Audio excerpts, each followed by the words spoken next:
N45 news channel నందు పనిచేటకు reporters కావాలను మా phone number 9000005078. Welcome to N45 breaking news. Varnam shopping mall అక్రమ నిర్మాణంపై బల్దియా కొరడా. City planner Banothi Venkanna. వరంగల్ చౌరస్తాలోని వర్ణం షాపింగ్ మాల్పై బల్దియా అధికారులు కొరడా. గ్రేటర్ వరంగల్లోని వరంగల్ చౌరస్తాలో నిబంధనలకు విరుద్ధంగా అక్రమ నిర్మాణాలు చేపట్టి వర్ణం షాపింగ్ మాల్ నిర్వహిస్తున్న భవనంపై బల్దియా అధికారులు మంగళవారం తెల్లవారుజామున కొరడా జలిపించారు. ఇప్పటి వరకు ఆక్యుపెన్సీ సర్టిఫికేట్ తీసుకోకుండా కమర్షియల్ భవనం నిర్మించి వాణిజ్య కార్యకలాపాలు నిర్వహిస్తూ రోడ్డు స్థలాన్ని ఆక్రమించుకొని దర్జాగా కబ్జా చేశారు. గ్రేటర్ వరంగల్లో మున్సిపల్ నిబంధనలకు విరుద్ధంగా నిర్మాణాలు చేపట్టిన కమర్షియల్ కాంప్లెక్స్ల అక్రమ నిర్మాణాలు వెంటనే తొలగించాలని టాస్క్ ఫోర్స్ ఆధ్వర్యంలో కూల్చివేసేదాకా వేచి చూడొద్దని సిటీ ప్లానర్ బానోతి వెంకన్న హెచ్చరించారు. ప్రజల ప్రాణాలతో చెలగాటమాడే ఏ ఒక్కరిని ఉపేక్షించబోమని, పలు షాపింగ్ మాల్స్లలో స్టెల్ట్ కొరకు నిర్మించిన దానిలో పార్కింగ్కు కాకుండా నిర్మాణాలు చేపట్టారని తెలియజేశారు.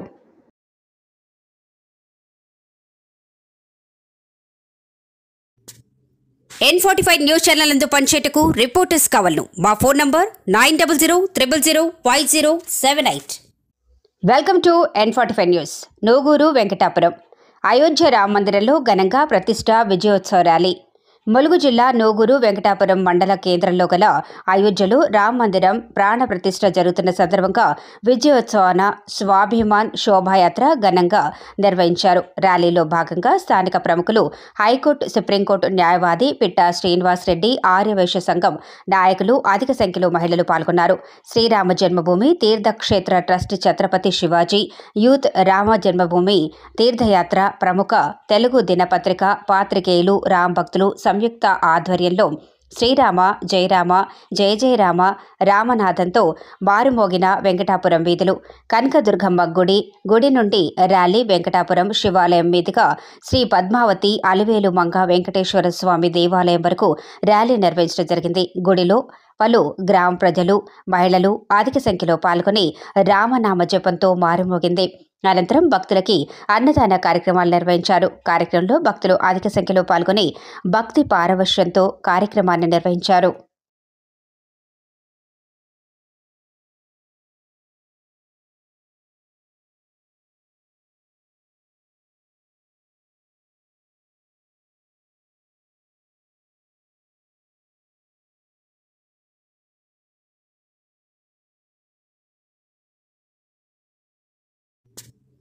N45 న్యూస్ ఛానల్ నందు పనిచేటకు రిపోర్టర్స్ కావాలను మా phone number 9000005078. Welcome to N45 news. Paderu MLA చరిత్ర తెలుసుకొని మాట్లాడాలి. జీవో నంబర్ 3 కోసం మీకు తెలుసా? నీకు ప్రమోషన్ కాదు ఎమోషన్. పాడేరు మాజీ ఎమ్మెల్యే ఈశ్వరి వెల్లడి.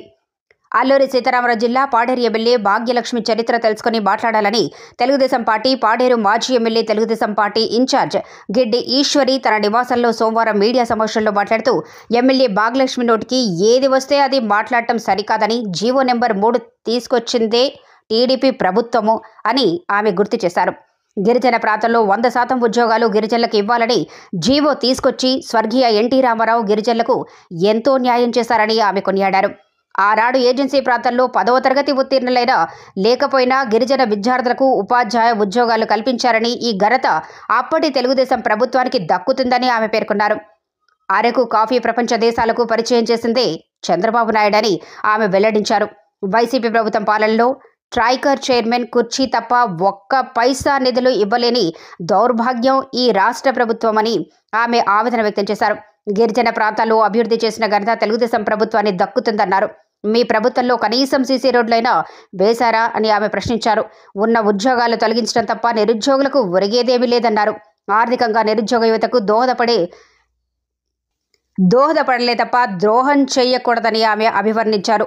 రాష్ట్రంలో ఉన్నటువంటి అంగన్వాడీ కార్యకర్తలకు జీతభత్యాలు పెంచమని ధర్నాలు చేస్తుంటే అంగన్వాడీ కార్యకర్తలు జీతాల్లో కోతలు కోయటం, అలాగే ఉన్న ఉద్యోగాలు పూర్తిగా తొలగించడం, అంగన్వాడీ కార్యకర్తలపై ఎస్మా ప్రయోగించడం ఎంతవరకు సమంజసమని ఆమె రాష్ట్ర ప్రభుత్వాన్ని ప్రశ్నించారు. గిరిజన ప్రాంతాల్లో సెల్ టవర్లు ఉన్నాయంటే తెలుగుదేశం పార్టీ అప్పటి రాష్ట్ర ప్రభుత్వానికి దక్కుతుందని ఆమె అభిప్రాయపడ్డారు. పాడేరు ఎమ్మెల్యేకు జగనన్న ఇచ్చే కానుక నీకు ప్రమోషన్ కాదు ఎమోషన్ అని, అలాగే 175కు 175 అసెంబ్లీ సీట్లు రాష్ట్రంలో వైఎస్ఆర్సీపీ గెలుచుకుంటామని మీ జగనన్న చెప్పటం, మరి నీకెందుకు అమ్మ పాడేరు వైఎస్ఆర్సీపీ ఎమ్మెల్యేగా మీకెందుకు సీటు దక్కలేదని ఆమె అన్నారు. ఈ కార్యక్రమంలో తెలుగుదేశం పార్టీ నాయకులు కూడా వెంకట, సురేష్ కుమార్, శోభన్, బుజ్జి తదితరులు పాల్గొన్నారు.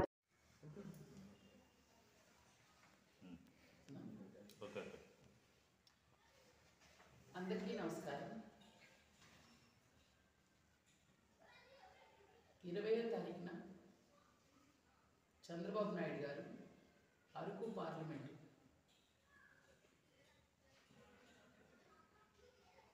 అరకులో కదిలిరా బహిరంగ సభను ఏదైతే నిర్వహించారో ఆ సభ నవ్వుతో నభవిష్యత్తులాగా.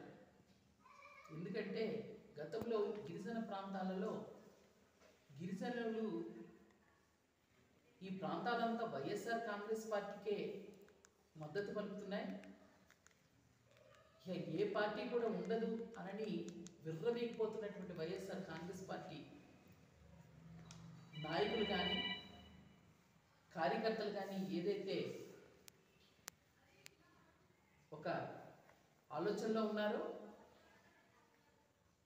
మొన్న జరిగినటువంటి సభ వాళ్ళలో ఒక ఉలిక్కిపాటుని తీసుకొచ్చినటువంటి సందర్భాన్ని ఏదైతే పాడేరు ఎమ్మెల్యే భాగ్యలక్ష్మి గారు ప్రెస్ మీట్ పెట్టి మాట్లాడారో వారి మాటల్లోనే ఆ ఉలిక్కిపాటు కనిపించిందని చెప్పకనే చెప్పచ్చు. నేను ఒక్కటే అడుగుతున్నాను భాగ్యలక్ష్మి గారికి, చంద్రబాబు నాయుడు గారు పొలిటీషియన్ కాదు, టూరిస్టు అన్నారు. ఓకే, మీరు అన్నారు కదా టూరిస్ట్ అని. ఏదైతే ఈరోజు అరకు టూరిజం డెవలప్ అయిందో దానికి సృష్టికర్తే చంద్రబాబు నాయుడు గారు. ఎందుకంటే కొన్ని విషయాలు మీ వయసుకి, మీ అనుభవానికి, మీకున్నటువంటి జ్ఞానానికి సరిపోయే మాటలు కాదు. ఏదో పార్టీ వాళ్ళు ప్రెస్ మీట్ పెట్టమన్నారు కదా అని చెప్పి వీరావేశంతో పెట్టేస్తే కుదరదమ్మా. ముందు గతాలు తెలుసుకోవాలి.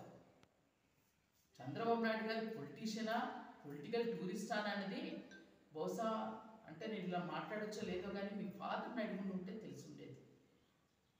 కానీ ప్రస్తుతం పాపం ఈ మాట్లాడేటప్పుడు మన నాన్నగారు మనకి దూరంగా ఉండడం, పాపం మీకు ఆ విషయాలు తెలియకపోవడం మీ అజ్ఞానానికి ఒక నిదర్శనం అని నేను అనుకుంటున్నాను. అరకు కాఫీ, అసలు అరకు కాఫీ ఈరోజు ప్రపంచ దేశాల్లో ఒక బ్రాండ్ తెచ్చింది చంద్రబాబు నాయుడు గారని మీరు ఏదో ప్రెస్ మీట్ పెట్టి ఏదో గొప్ప చెప్పుకోవచ్చు. ప్రపంచ దేశాల్లో ఉన్నటువంటి అరకు కాఫీ తాగినటువంటి వ్యక్తులు చెప్తారు ఇది చంద్రబాబు నాయుడు గారి బ్రాండ్ అని. ఎందుకంటే అప్పట్లో గిరిజనులు నందమూరి తారక రామారావు ఏదైతే తెలుగుదేశం పార్టీని స్థాపించారో ప్రతి గిరిజనుడికి కూడు గుడ్డ నీడ ఉండాలన్నటువంటి సంకల్పంతో ఉన్నప్పుడు ఆ తర్వాత చంద్రబాబు నాయుడు గారు తెలుగుదేశం పార్టీని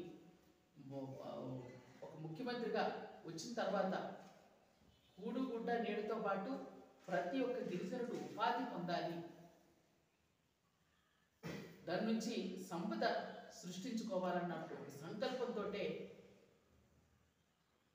కొండ ప్రాంతంలో ఉన్నటువంటి భూమిని ROFR పట్టాలతో వారు కాఫీ తోటలు పెంచేటటువంటి ఒక మంచి సంకల్పాన్ని, నిర్ణయాన్ని ఆ రోజు తీసుకున్నారు. మరి ఈ కాఫీ తోటలు పండించడమే కాదు, ఆ కాఫీ పిక్కలు ఏదైతే వచ్చిందో ఆ అరకు కాఫీ పిక్కలతో కాఫీ ఎలా తయారు చేయాలి అని దాన్ని ఒక ప్రాసెస్ చేస్తూ వారే ఒక మంచి బ్రాండ్ పెట్టారు, అరకు కాఫీ అని. ఈరోజు ఎక్కడికి వెళ్ళినా అరకు కాఫీకి ఎంత బ్రాండ్ ఉంది. ఎందుకు మీరు గొప్పగా చెప్తున్నారు, రోజు ఐటీడీఏ ముందు వెళ్తున్నారు కదా, ఐటీడీఏలో ఎందుకు అరకు కాఫీ దానికి ఎక్కువ మంది వచ్చి తాగుతున్నారు? అది మీరు వచ్చిన తర్వాత పెట్టారా? జగన్మోహన్ రెడ్డి పెట్టాడా? తెలుసుకొని మాట్లాడండి. ఈరోజు మీరు అంటున్నారు 100% మేము మేనిఫెస్టోని 100% పూర్తి చేస్తామని.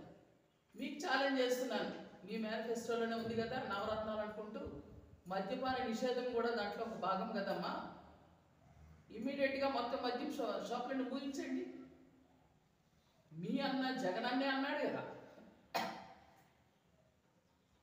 మద్యపాన నిషేధం చేసిన తర్వాత ఓటు అడుగుతానని. మరి రేపు ఎల్లుండి ఎలక్షన్స్ రాబోతున్నాయి, ఇంక 2 నెలల్లో మద్యం ఏరులై పారుతుంది. మరి దీనికి మీరు సమాధానం ఏం చెప్తారు? ఇక ప్రధానమైనటువంటిది జీవో నెంబర్ 3. అసలు జీవో నెంబర్ 3 ఎలా వచ్చిందో చరిత్ర తెలియకుండా మీరు మాట్లాడుతున్నారు. 1986లో నందమూరి తారక రామారావు గారు మన గిరిజన ప్రాంతాలకు వచ్చి ఇక్కడ అడార్మెంట్లో సహపంక్తి భోజనాలు చేస్తూ గిరిజనులకి కూడు గుడ్డ నీడతో పాటు ఉపాధి ఉండాలంటే చదువుకునేటువంటి విద్యార్థులకి ఉద్యోగ భద్రతను కల్పించాలని వారు ఆ రోజు ఉమ్మడి రాష్ట్రంలో 10th క్లాస్ పాస్ అయినా ఫెయిల్ అయిన వాళ్ళు కూడాను ఉపాధ్యాయ పోస్టులు వేశారు, అన్ట్రైన్డ్ టీచర్స్. ఆ తర్వాత అది 257 జీవోగా ఉంటే దానికి కొన్ని ఇబ్బందులు ఉంటే దానిని చంద్రబాబు నాయుడు గారు ముఖ్యమంత్రి అయిన తర్వాత ఉమ్మడి రాష్ట్రంలోనే 2000 సంవత్సరంలో జీవో నెంబర్ 3గా దాన్ని ఒక రక్షణగా ఉపాధ్యాయులకి 100% గిరిజనులకే రిక్రూట్మెంట్ కానీ ప్రమోషన్స్ కానీ రావాలని ఆయన ఒక జీవో పాస్ చేశారు. మీరు అడుగుతున్నారు చట్టబద్ధత చేయలేదా అని. ఆ జీవో ఉండడం వలన, జీవో నెంబర్ 3 ఉండడం వలన ఈరోజు